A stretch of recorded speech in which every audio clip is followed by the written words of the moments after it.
तर लाडक्या बहिणींच्या खात्यात पैसे जमा होण्यास सुरुवात झालेली आहे, अशी माहिती आदिती तटकरेंनी दिली आहे। जे लाभार्थी आहेत त्यांना लाभ मिळेल असं देखील आदिती तटकरेंनी म्हटलं। अनेक अडचणी येतात। साधारणपणे रोज 4 ते 5 लाख महिलांचं ई-केवायसीची प्रक्रिया ही साईटवर पूर्ण होत आहे। साधारणपणे 1 कोटीपेक्षा जास्ती महिला आज बऱ्यापैकी त्यांचं ई-केवायसीची प्रक्रिया झालेली आहे। ज्यांच्या पतीचं निधन झालेलं आहे किंवा वडिलांचं निधन झालेलं आहे किंवा डिवोर्स असतील म्हणजे एकल महिला असतील, त्यांच्यासाठी आम्ही वेबसाईटवर एक ऑप्शनच्या संदर्भातलं एक वर्किंग करत आहोत की त्यांच्या पतीचं किंवा वडिलांचं जर निधन झालं असेल तर त्यांचं डेथ सर्टिफिकेट किंवा डिवोर्स झाला असेल तर ते डिवोर्सचे पेपर्स अपलोड करण्याच्या दृष्टिकोनातून हे आम्ही तिथं ऑप्शन्स तयार करत आहोत। त्यासाठी वेबसाईटमध्ये ज्या काही त्या पेजवर ज्या काही बदल करण्याची गरज आहे त्याची प्रक्रिया ही आम्ही सुरू करत आहोत। त्यामुळे साधारणपणे ज्या सर्व पात्र महिला आहेत त्या लाभापासून वंचित राहता कामा नये या दृष्टिकोनातून आम्ही काम करत आहोत। नाही, अशा मधल्या कालावधीमध्ये पाऊस झाला किंवा मराठवाडा आणि पश्चिम महाराष्ट्र, काही कोकणाच्या परिसरामध्ये, उत्तर महाराष्ट्रामध्ये जी अतिवृष्टी झाली, या संबंध परिस्थितीमध्ये कायकांचे कागदपत्र त्यांना गमवावे लागले म्हणजे त्या पुराच्या परिस्थितीमध्ये। तर त्या संदर्भातला निर्णय हा आम्ही त्यांना एक्सटेन्शन देणं, मुदतवाढ देणं हे आम्ही निश्चितपणाने त्या ठिकाणी करू आणि कुठलाही पात्र लाभार्थी लाभापासून वंचित राहणार नाही याची दक्षता आम्ही नक्कीच। त्यानुसार जवळपास 1,20,00,000पेक्षा अधिक महिलांची ई-केवायसीची प्रक्रिया 100% पूर्ण झालेली आहे आणि 50 लाखापेक्षा अधिक अशा महिला आहेत ज्यांची साधारणपणे 60-70% ही जी प्रक्रिया आहे ती त्या ठिकाणी पूर्ण झालेली आहे। मधल्या कालावधीमध्ये अतिवृष्टी असेल, पूर परिस्थिती असेल, अवकाळी पाऊस असेल म्हणजे मे महिन्याच्या पहिल्या आठवड्यामध्ये जो पाऊस सुरू झालेला आहे तो साधारणपर्यंत जवळपास 5 ते 10 नोव्हेंबरपर्यंत पाऊस सुरू होता। बऱ्याचशा ठिकाणी पुराची परिस्थिती सुद्धा होती, अतिवृष्टी सुद्धा झाली आणि त्या ठिकाणी महिलांचे काही असणारे जे कागदपत्र असतात, काही दाखले असतात, तर ते त्यांना म्हणजे पुराच्या परिस्थितीमध्ये सुद्धा तिथं काही भरपूरशा लाभार्थ्यांनी गमावलेले आहेत। त्या दृष्टिकोनातून आणि त्याचबरोबर ज्या विधवा महिला आहेत किंवा ज्या एकल महिला आहेत म्हणजे ज्यांचे वडील वारलेले आहेत पण डिवोर्स झालेला आहे किंवा अशा पद्धतीच्या ज्या काही बाबी आहेत तर त्याच्यामध्ये त्यांचीही त्याच्यामध्ये विनंती होती, सूचना होती।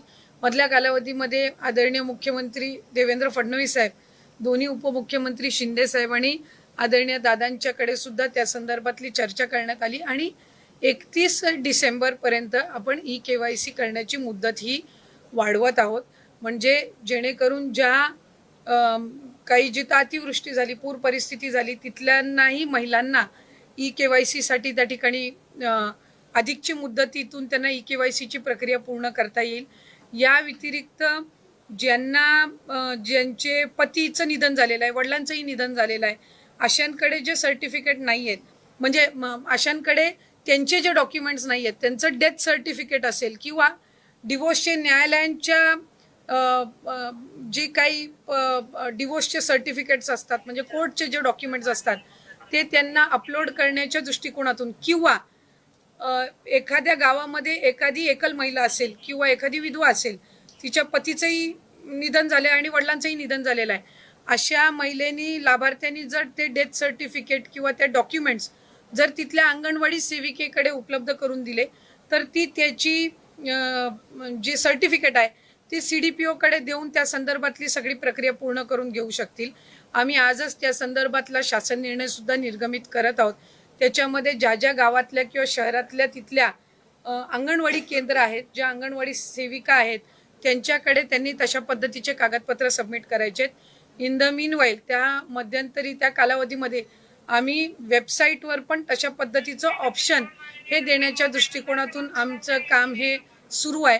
रोज साधारणपणे 4 ते 5 लाख महिलांचं ई-केवायसीची प्रक्रिया ही त्या ठिकाणी होत आहे। मधल्या कालावधीमध्ये थोडं 1-2 लाखावरती संख्या आलेली होती पण नंतर पुन्हा एकदा त्या वेबसाईट आणि संबंधित विषयांवर काम करून आता ती पूर्वपदावर आलेली आहे। तर या संदर्भामध्ये राज्याचे मुख्यमंत्री फडणवीस साहेब आणि दोन्ही उपमुख्यमंत्री शिंदे साहेब आणि दादा यांच्या सूचनेनुसार आपण ती 31 डिसेंबरपर्यंत मुदत वाढवत आहोत। जसं जानेवारी महिन्यामध्ये आम्हाला डेटा मिळाला नमो शेतकरी योजनेचा, साधारणपणे तो 5 ते 6 लाखाचा डेटा होता आणि मग त्या पद्धतीनं त्यांचा लाभ आपण 1000 रुपये त्यांना नमो शेतकरीचा आणि 500 रुपये लाडकी बहीणचा असा आपण सुरू केला. तसंच सेवार्थचं ज्या वेळेला आम्हाला 2500चा डेटा मिळाला, आपण त्यांचा लाभ तिथल्या तिथंच फेब्रुवारी महिन्यातच आपण बंद करून टाकला. काही वेळेला असं होतं की प्रसारमाध्यमांकडे किंवा पत्रकार म्हणजे वर्तमानपत्रांकडे 2-2, 3-3 महिन्यानंतरचे केसेस सुद्धा समोर येत आहेत आणि मग ते नव्याने आत्ताच झालेत अशा पद्धतीची त्या ठिकाणी एक म्हणजे संभ्रम निर्माण होत आहे. आम्हाला ज्या ज्या वेळेला सरकारी जिथं नोकरी लागलेली असेल किंवा काय हे जसं त्यांच्या याच्यावर अपडेट होतं त्यावेळेसपासूनच आपण त्यांचा लाभ देण्याची प्रक्रिया बंद करत असतो. जो 12,000 12,500 पुरुषांच्या संदर्भात पण होता, तिथं काही अशा केसेस आहेत जिथं घरामध्ये महिलेची अकाउंटच नव्हती आणि त्यावेळेला त्यांनी पुरुषांच्या याच्यावर सुरू केलेलं होतं.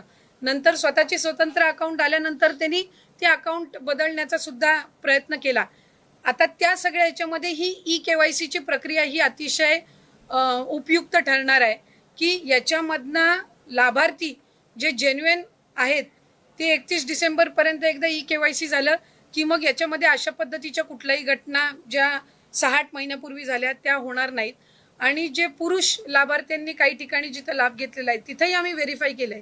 ज्या ज्या वेळेला लक्षात आलं त्यावेळेला त्याच वेळेला तिथं त्यांचा लाभ वितरणाची प्रक्रिया ही थांबवण्यात आलेली आहे आणि ज्यांची नाही तर त्यांना दंड आकारण्याच्या संदर्भातली सुद्धा किंवा त्यांच्याकडनं ती जी रक्कम आहे ती पुन्हा एकदा वसूल करण्याच्या संदर्भामध्ये सुद्धा जो प्रस्ताव आहे तो विभागाच्या वतीने शासनापर्यंत जाणार आहे. पण ही ज्या सरकारी कर्मचाऱ्यांच्या कुटुंबाकडनं हा लाभ घेण्यात आलेला आहे ही रक्कम काही जमा झाली का किंवा त्याचा काही अंदाजित आकडा आहे का? अंदाजित म्हणजे साधारणपणे मी आपल्याला म्हटल्याप्रमाणे सुरुवातीच्या कालावधीमध्ये आम्हाला सेवार्थीचा आलेला, सेवार्थी खरं तर 8,000 पेक्षा जास्ती आहेत, पण आम्हाला तो डेटा जसा उपलब्ध झाला 2-2.5 हजारचा, आम्ही तिथल्या तिथे ती प्रक्रिया त्यांना वितरित करण्याची थांबवली. साधारणपणे फेब्रुवारी महिन्यातली घटना आहे. सरकारीमध्ये पण बरेचसे असे आहेत ज्यांची सरकारी नोकरी लागल्यानंतर स्वइच्छेने त्यांनी आपलं जे चलन असतं सरकारी चलन याच्यातनं त्यांनी ती रक्कम परतफेड केलेली आहे. जिथं जिथं प्रशासनाच्या स्थानिक प्रशासनाच्या लक्षात आलं तिथं त्यावेळेला त्यांनी एकतर तो लाभ बंद केलेला आहे आणि जर त्यांना 3 महिन्याचा लाभ गेला असेल तर त्यांच्याकडनं दर महिन्याचा वसूल करण्याच्या संदर्भामध्ये सुद्धा प्रक्रिया केलेली आहे. त्यामुळे साधारणपणे ही जी संख्या आहे ही काही फार मोठी नाही आहे. म्हणजे तसं बघायला गेलं तर 1% पण आतली असणारी संख्या आहे आणि ती प्रक्रिया जी आहे ती आपल्याकडे ती विभागाकडे ती रक्कम परत येणार नाही. ती शासनाचं जे ट्रेजरी डिपार्टमेंट आहे यांनी जो एक ठराविक हेड आम्हाला ओपन करून दिलेला आहे ती त्याच्यामध्ये येते आणि मग ती शासन जमा होते. नाही, ही प्रक्रिया सुरू आहे. म्हणजे ही कसं आहे जसं आता तुम्ही पोलीस भरतीच्या संदर्भातलं म्हटलं की पोलीस भरती जशी होत त्याच्यातले जे लाभार्थी असतील ज्यांची पोलीस भरतीमध्ये नियुक्ती झाली मग ते नंतर 1-1.5 महिन्याच्या नंतर कालावधीमध्ये ते विड्रॉ करायला लागतात. त्यामुळे दर महिन्याला अशा पद्धतीचे आकडे येत असतात. जसं 65 वय च्या पलीकडे ज्या महिला जातात ती दर महिन्याला रिवाईज होत असते. म्हणजे जसं ते 65 वर्षाच्या पुढे जातात तसं ते अपडेट होत जातं. लाडक्या बहीण योजनेविषयी अत्यंत महत्त्वपूर्ण अपडेट. लाडक्या बहिणींच्या खात्यामध्ये त्यांची जी रक्कम आहे ती जमा करायला सुरुवात झालेली आहे आणि त्यांची जी KYC आहे त्याची मुदतसुद्धा वाढवण्यात आली आहे. त्यामुळे ज्या बहिणींनी KYC केली नव्हती त्या बहिणींच्या खात्यावरती ही रक्कम देखील जमा केली जात आहे. नोव्हेंबर महिन्याचा जो लाभ आहे तो बहिणींना याच महिन्यात मिळणार आहे, परंतु डिसेंबर महिन्याचा जो हप्ता आहे तो तुम्हाला पुढच्या महिन्यात दिला जाणार आहे. याबद्दल सविस्तर अपडेट आपल्याकडे आहे. आधी सांगण्यात येत होते की लाडक्या बहीण योजनेचा जो हप्ता आहे तो 2 हप्ते एकत्रित दिले जाणार आहे. नोव्हेंबर आणि डिसेंबर महिन्याचा जो हप्ता आहे तो लाडक्या बहिणींना एकत्रित दिला जाईल, परंतु आता सध्या तसा कुठलाही GR प्रसिद्ध झाले नाही आहे. नोव्हेंबर महिन्यातच म्हणजे त्याची जी प्रक्रिया आहे ती सुरू करण्यात आलेली आहे आणि डिसेंबर महिन्याचा जो हप्ता आहे तो पुढच्या महिन्यात तुम्हाला वर्ग करण्याची प्रक्रिया सुरू केली जाणार आहे. ज्या बहिणींनी KYC केली नव्हती त्यांनी लवकरात लवकर KYC करून घ्या आणि जे यामध्ये पात्र ठरणार आहे त्या बहिणींना जी रक्कम आहे पुढची 2100 रुपयाचा हप्त्याची ती देखील वर्ग करण्याची प्रक्रिया लवकरच सुरू केली जाणार आहे. डिसेंबरमध्ये याचा जो निर्णय आहे तो घेतला जाणार आहे अशी सुद्धा माहिती देण्यात आलेली आहे.